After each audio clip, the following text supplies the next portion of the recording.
Frères, je vous salue dans le nom de Jésus. Ce matin, que la grâce du Seigneur, sa paix et sa miséricorde vous accompagnent.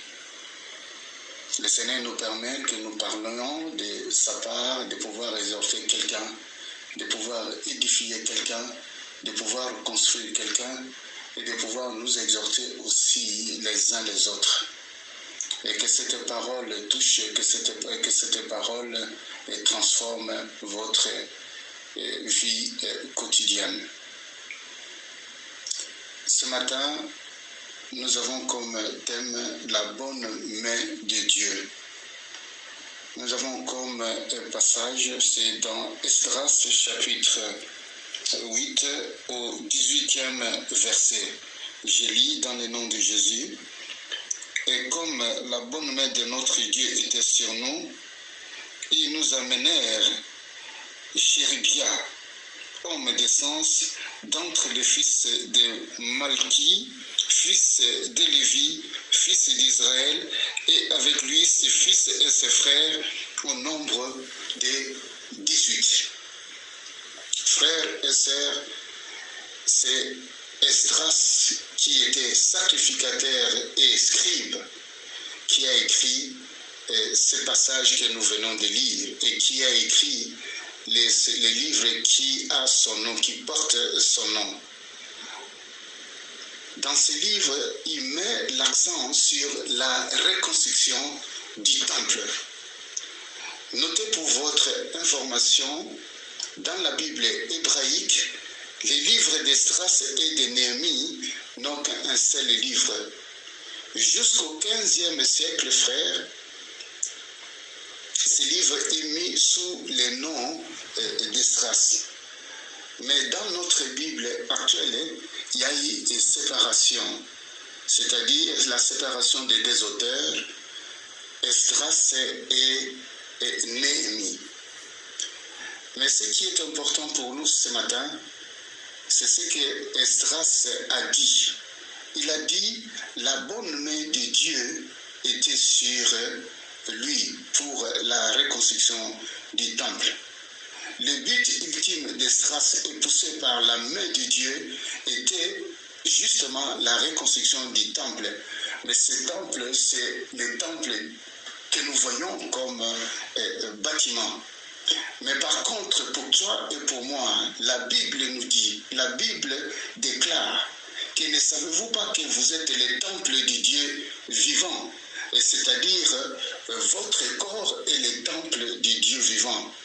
Dans votre corps, il y a soit l'influence de Dieu qui est la bonne chose ou l'influence du diable. Donc vous êtes la cible des deux personnes. Si vous êtes avec Dieu, donc vous êtes les protégés de Dieu. Mais si vous êtes avec le diable, vous êtes aussi les protégés de l'ennemi. Mais la Bible déclare que nous sommes, pour ceux qui lui appartiennent, nous sommes une habitation de Dieu en esprit, un sacerdoce royal, une race élue, un peuple acquis pour la cause de notre Seigneur au travers les rachats, c'est-à-dire la rédemption. Frères et sœurs, le souci d'Esdras était de reconstruire ce temple. Et ce temple, il devait y avoir des hommes destinés à remplir cette fonction dans le temple. C'était les Lévites.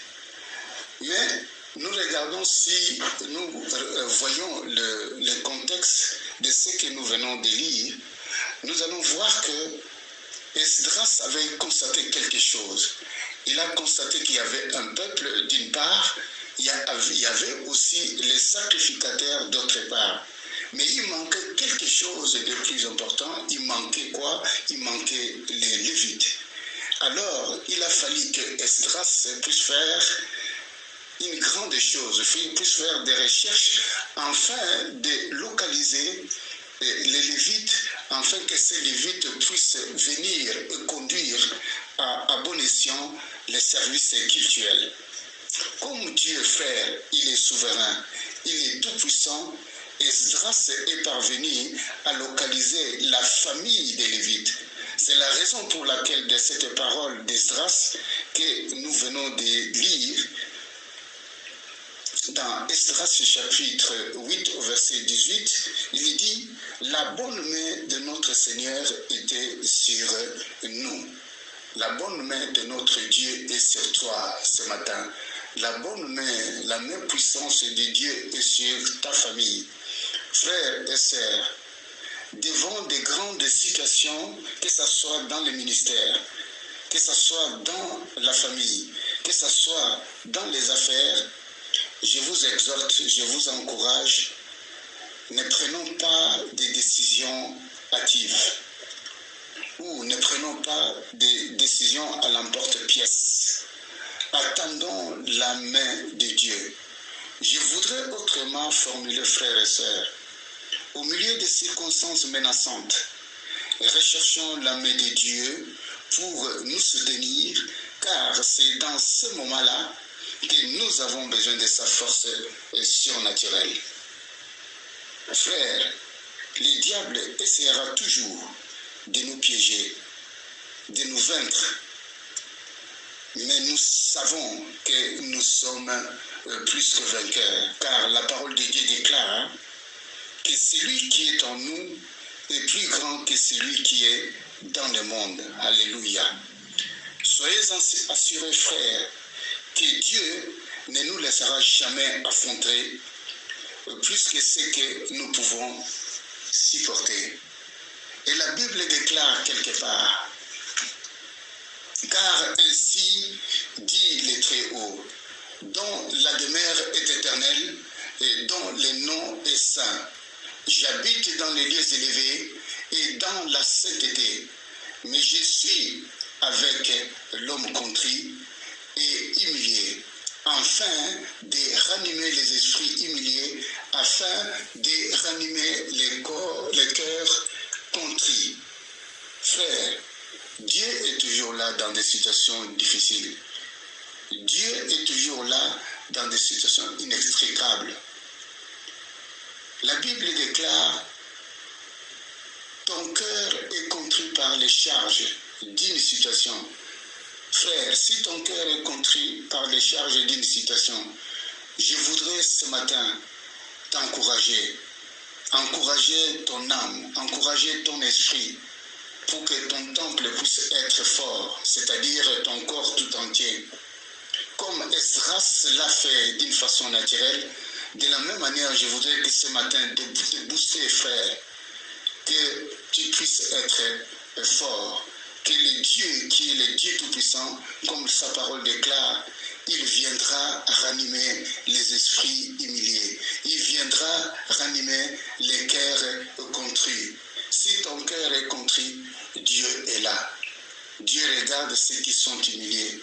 Et Dieu est là pour t'encourager.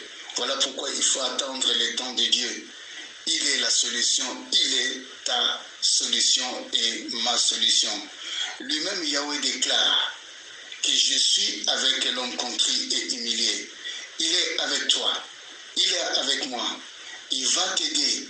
Il va nous aider avec la puissance du Saint-Esprit à prendre et surtout à prendre une bonne décision lorsque les temps sont mauvais. Car il a dit, j'habiterai et je marcherai au milieu d'eux, je serai leur Dieu et ils seront mon peuple.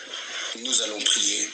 Père Céleste, dans le nom puissant et glorieux de Jésus-Christ de Nazareth, je demande une chose, Père Céleste, que ta main nous fortifie et que ta main fortifie chacun d'entre nous.